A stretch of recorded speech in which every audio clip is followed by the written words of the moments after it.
This is Pat Iyer with Legal Nurse Podcast, and I have the pleasure of bringing to you Janice McIntosh, who I have known for several years. Janice has expertise in a wide variety of clinical areas in nursing, including med-surg, GI, endoscopy, and more recently, home care. She's worked in home care agencies in 4 states and currently provides services as an expert witness on home care cases. Janice, welcome to the show. Hi, Pat. Thank you very much for having me back. This is the second part of a podcast that Janice and I did earlier, which was podcast number 439, in which we focused on some of the issues associated with home care given to Medicare patients.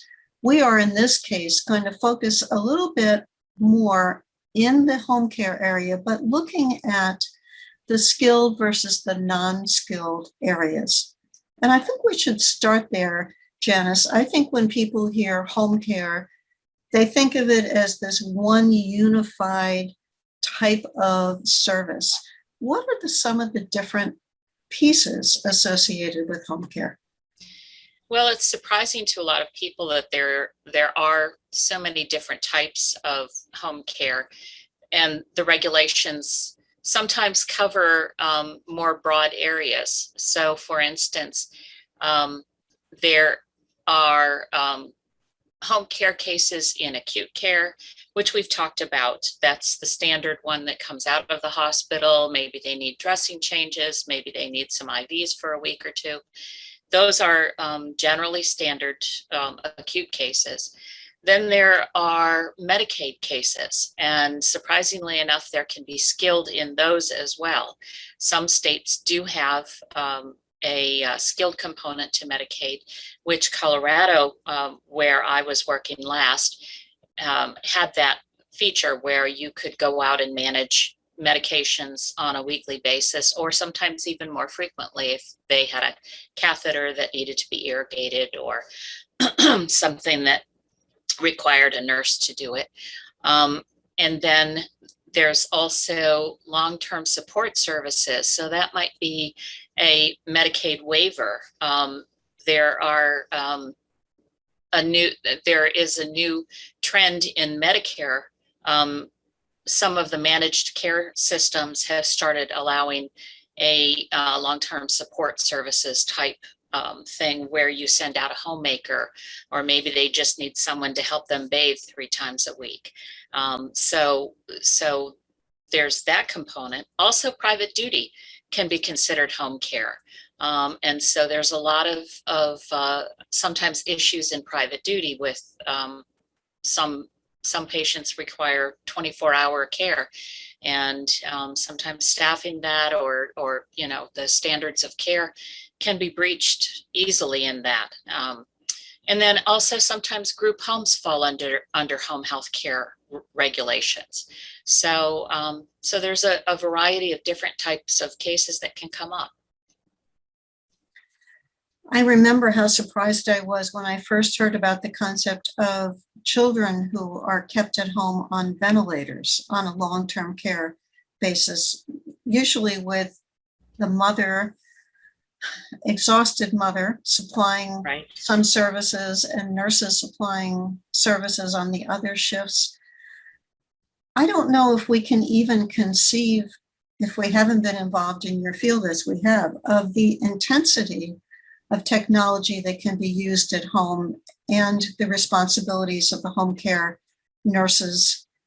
Have you seen cases or heard of situations where nurses at home have been pulled in as defendants on some of those technology issues that have gone bad? Yes, I have seen ventilator cases. There was one that I worked with that the patient, it was a multi-layer type case where the patient was transferred into a wheelchair. He was ventilator dependent for when he was sleeping. So when he was up in the chair, he generally didn't need to have the ventilator attached.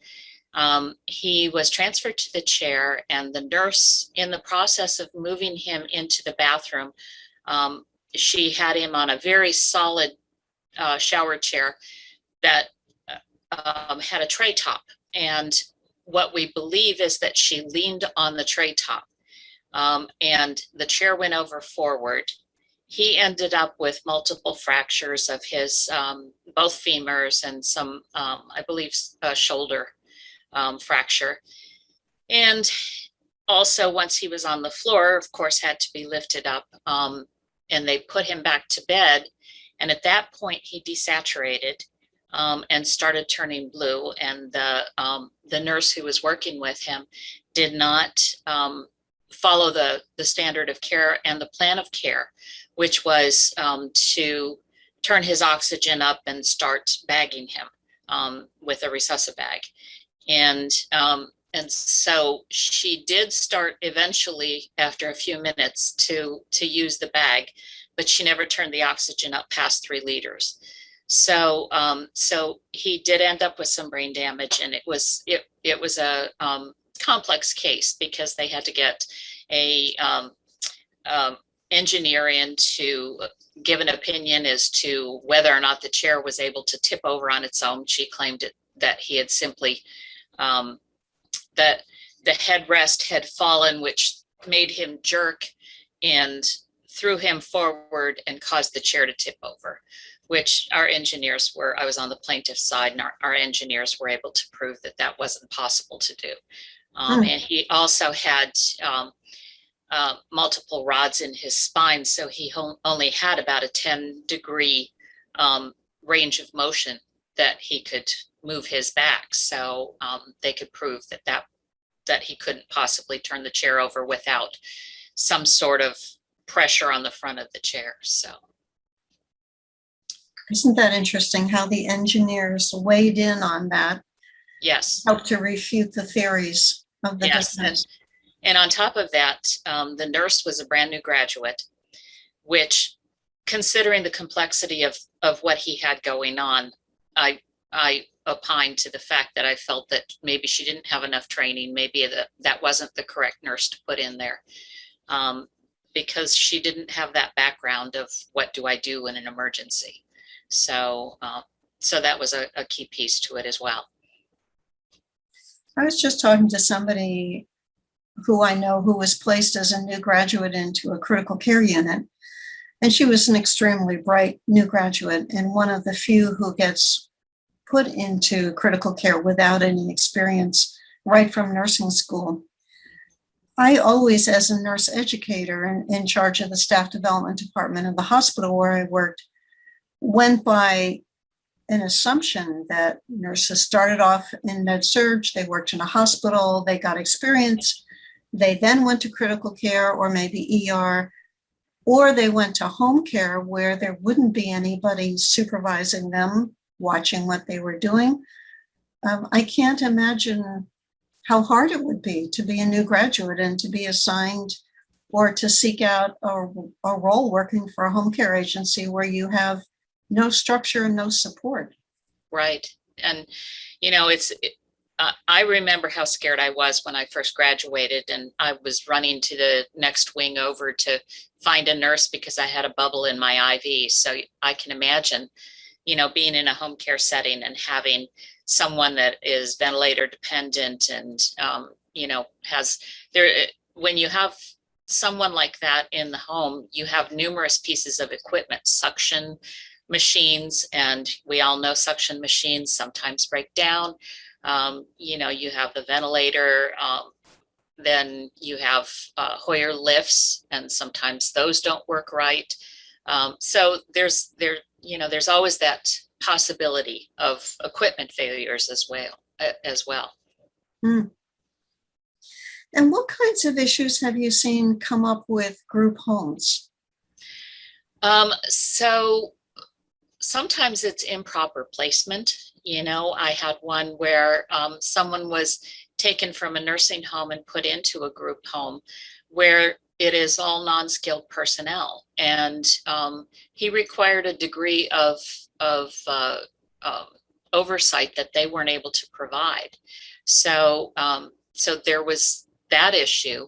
I might have mentioned this in the other portion of my podcast, but he was a man that was on fluid restrictions. He had kidney failure.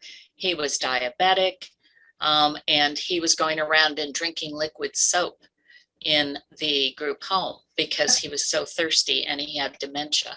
And so, you know, that factor was, I mean, he was just improperly placed. That's what we would call a high colonic, Jan. I think so. I can't picture tasting soap. Yuck. Yuck. Yeah. Soap suds enema, but being given in the wrong end of the body. I don't even know that he diluted it with water. Oh. Oh. So supervision, it sounds like supervision issues, placement issues are some of the things that you've run into. Right. And failure to train the staff. You know, if you have someone who is thrown into a situation and just not properly trained, and, you know, we all know how difficult it is to get staff sometimes. And sometimes there's a desperation, especially in those private duty settings where you have to have somebody in there. And or a situation like the ones I worked at with the Medicaid, where you had CNAs going in 4 times a day. And that was what kept them out of the nursing home. And if you didn't have a CNA there to do the care, then they weren't able to go to the bathroom. They weren't able to go to bed, or they weren't able to get out of bed. And so sometimes you become very relaxed about hiring policies. So sometimes you have improper background checks, or not following up with previous employment to find out what sort of employee they were and why aren't they working there now. So, you know, there's that rush to get a warm body out there is sometimes what happens. And so in the process, there's all kinds of issues. There's the improper or failure to follow for oversight. That's the word I'm looking for. So there's supervisory visits that are supposed to be happening to make sure that they're doing proper care and that they're following the plan of care, because there is a plan of care no matter which you know, whether it's a group home, private duty, or in a skilled setting. So, you know, they need to be following the plan of care. And failure to do maintenance on equipment. So I had one where they had an overhead Hoyer lift that they were not able to maintain properly, or they didn't maintain properly. And they got a very heavy guy up in the Hoyer lift, and he came crashing down and ended up with some fractures from it. And this is the same poor guy that had another failure of equipment. He was living in a group home, and he was going to a day program. And at the end of the day program, he was being loaded back up on the bus, and they, number one, did not do the maintenance on the lift, so that there's a foot like a foot pad that flips up when the lift starts to go up, and that didn't work on this one. And there's also a failure by the staff to secure the wheelchair. So he went up in the air, and then the wheelchair started to roll, and off it went. And so it was about 4 or 5 feet up off the ground when the wheelchair went flying off the lift. And so it was a multiple defendant case where they were charging that the bus service didn't maintain their bus properly, and that their personnel weren't properly trained in order to take the, to secure the wheelchair. And then also the lift situation with the group home. So there was a couple of things going on there. But ultimately, the guy did end up passing, and from his injuries off the second, when he plummeted off the transportation. So, Jan, that would be what we would call a 2-for-1 case. Yes, unfortunate 2-for-1. You remember that cartoon when we were kids? There was this little guy who carried, was in Little Abner. He had a cloud over his head. Yes. His name was Joe, I think. And everywhere he went, there were clouds and lightning going down towards him. Yes. To laugh about him, but there are people who can't seem to catch a break, so to speak. I know. Poor guy. Know. Exactly. I worked on a group home case of a man who was unsupervised smoking. He was laying in bed close to midnight and borrowed cigarettes from his roommate and fell asleep. You know that expression, don't go to sleep, don't lay in your bed and smoke because you can fall asleep. He didn't learn it somewhere along the way. He set himself on fire and ultimately died from his burns about a week or two later. Wow. Yep. I also ran into a couple, it was in one of the conferences that I attended, which I didn't ever think about.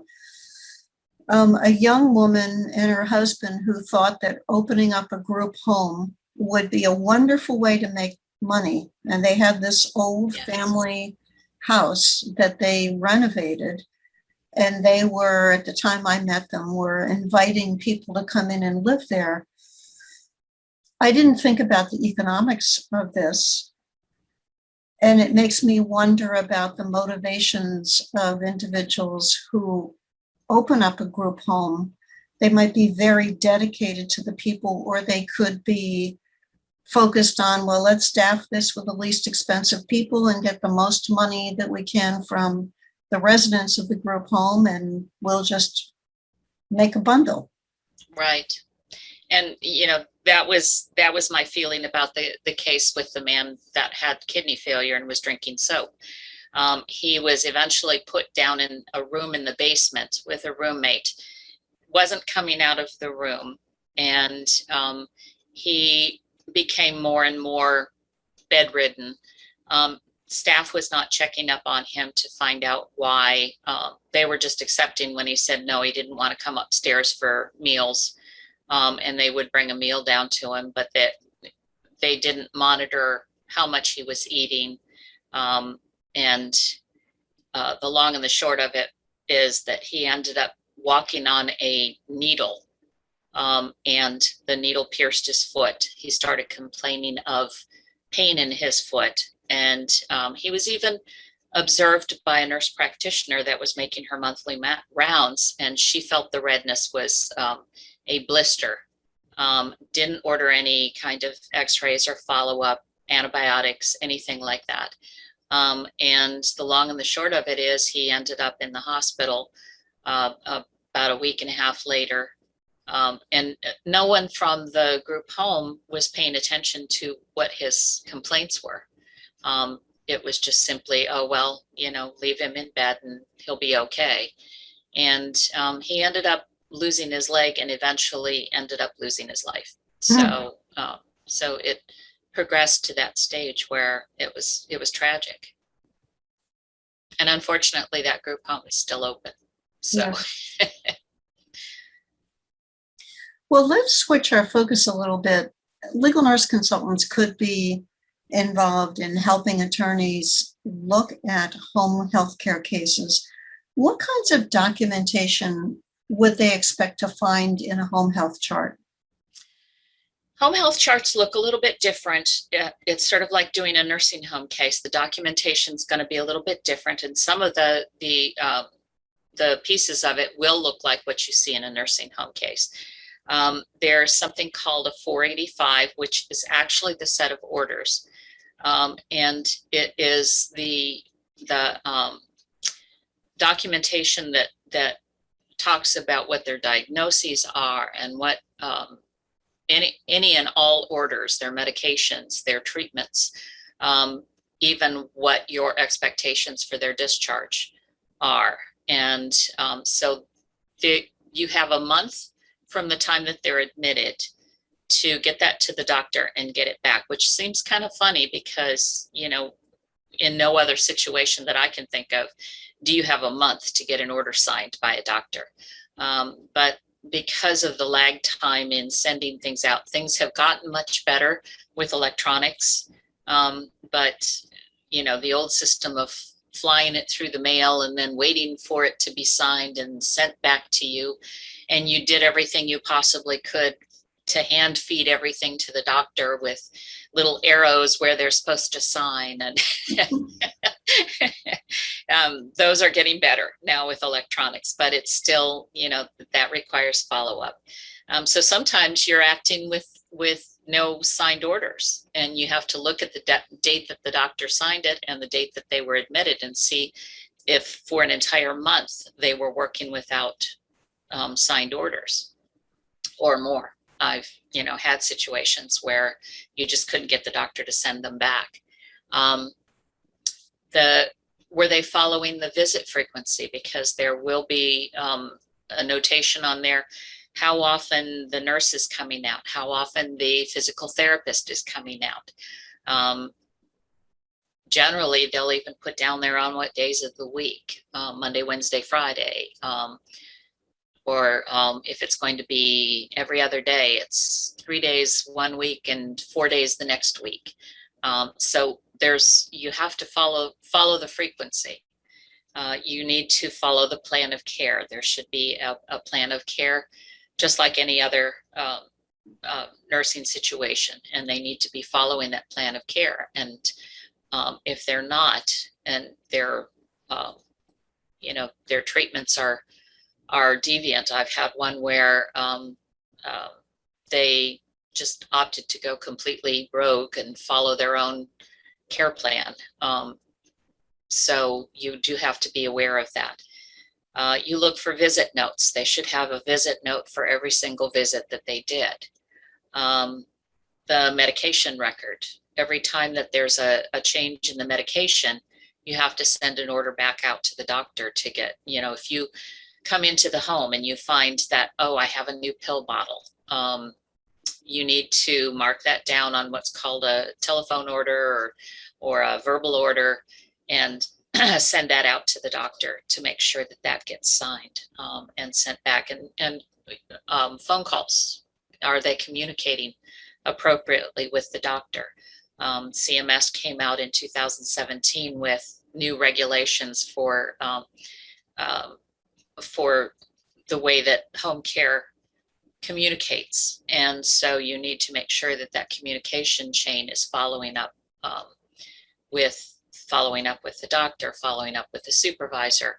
If the home health aide finds something unusual in the home, I've had cases where the home health aide found a sore but didn't report it to the nurse. The sore kept getting worse. Nobody reported it to a supervisor, a nurse, or anything. And then, of course, it never followed up that they called to the doctor to get orders for treatment. Also, in skilled cases, there's teaching that's involved. You know, any new medication, did they teach on that new medication? Did they follow up to make sure that interactions were appropriate with the medications that they were already on? I'm trying to think of other things. There's the OASIS. The OASIS is, I'm sorry, I can't remember what the acronym stands for, but it's a very long, it's like the MDS in nursing homes. It's a 24-page document that goes on, and really goes into great depth about what their abilities are. Are they able to get up and go to the bathroom by themselves, or how much assistance do they require? How incontinent are they? Are they just when they sneeze, or is it when they, all the time? And that also, that document gets transmitted to the states, so, or to the Medicare and Medicaid, and so they do get that transmitted, and when they come out to do audits on a agency, they are going to have your how much, like, let me back up a little bit. So they have the I'm trying to remember what it's called. Online, you can look up the home care agencies that have good ratings, and those are based on the findings that you find in the OASIS. So if an agency doesn't have a lot of improvement in care, then that gets transmitted.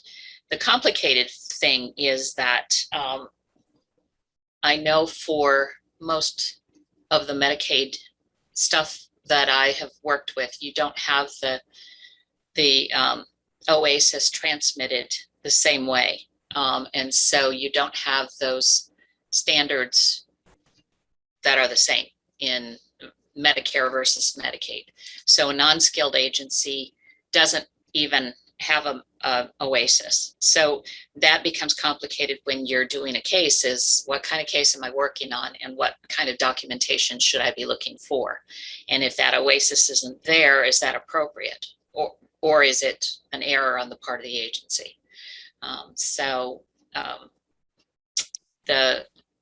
The admission documentation, they have to have an emergency. All agencies have to have some sort of an emergency care plan. So those are some of the most frequent ones I would be looking for. Then, of course, when you start getting into asking for further documentation, you want to do chart audits. If you are suspecting that there might be some documentation failures, you're going to want to look for there are still some agencies out there that do have handwritten documentation versus the electronic stuff. So you want to make sure that you've got everything from the record. And then the emergency preparedness plan has become a big issue in a lot of agencies, because there is a requirement that it's not just okay, I know where my exits are. It's a case of, I know that if I have to be permanently evacuated, this is where I'm going to go and who's going to help me to get there. So those are some key things. And also, when you are looking further, you want to look for training records. Obviously, policies and procedures, if you have that availability, but training records can tell you a lot. Were they appropriately trained? Were they trained on an annual basis? Were they supervised appropriately? There should be supervisory records. So there's a lot of complicated stuff that you won't find in a hospital case. Mm-hmm. Boy, it sure sounds like it. There's so much that goes into looking at the care that's occurring behind those closed doors. Yes, exactly. Well, Jan, we have reached the end of our time, and I appreciate everything that you have shared.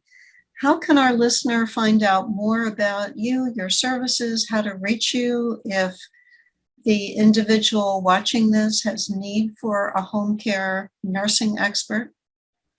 So my email address is jmcintyler TOSH, legal nurses with a plural at gmail.com.